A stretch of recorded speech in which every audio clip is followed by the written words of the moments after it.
right, first video, airbrush troubleshoot. So I'm going to talk about a common problem that we have as artists who fly. So this is kind of going out to my team mostly. So we fly and we put toothpicks, as you all know, and for those of you who don't, we put toothpicks in the breather holes of this specific type of airbrush cap. Let me see if I can get it in the video. These are made by Awada Medea and they're awesome. And it allows me to do this thing. So I can put a toothpick in the top. So then when I travel, if the airbrushes end up upside down, as they often do, because baggage handlers don't care, maybe they do, but anyway, it's gonna be upside down when you get it back sometimes. So you have to account for that.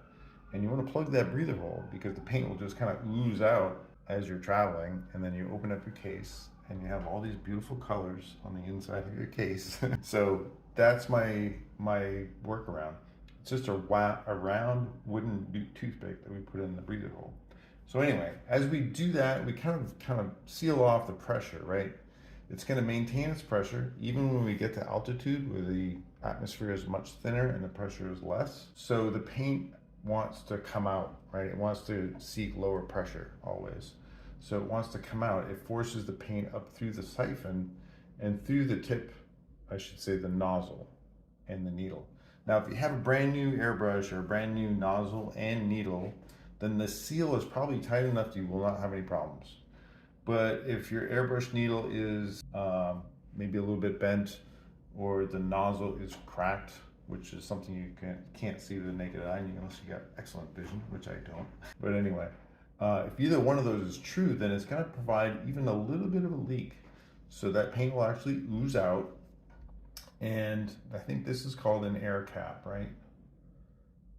This little hole that comes where the needle pokes through will actually fill up with paint and it'll be dry by the time you're ready to start your event. So that when you pick up your airbrush, there's no pressure. And if you don't try any other airbrushes, you might think, oh my God, my compressor's not working. But if you try another airbrush and you go, wait a minute, I have air pressure, but this one gun does not work, why? And you might think it's something, with the air between maybe the hose and the airbrush itself. It's not. It's simply this cap. This cap is sealing off the flow of air. So if you take off your cap and you test it again, and like, okay, that's what it is, and you look inside, there'll definitely be paint there. Just scrape it out, put it back on, and you're ready to go. So my point is that that's a unique problem to air travel. And I've never had that problem before. And it'll stump you. So that's why I'm kind of sharing it with the team and anyone out there who might be flying with an airbrush.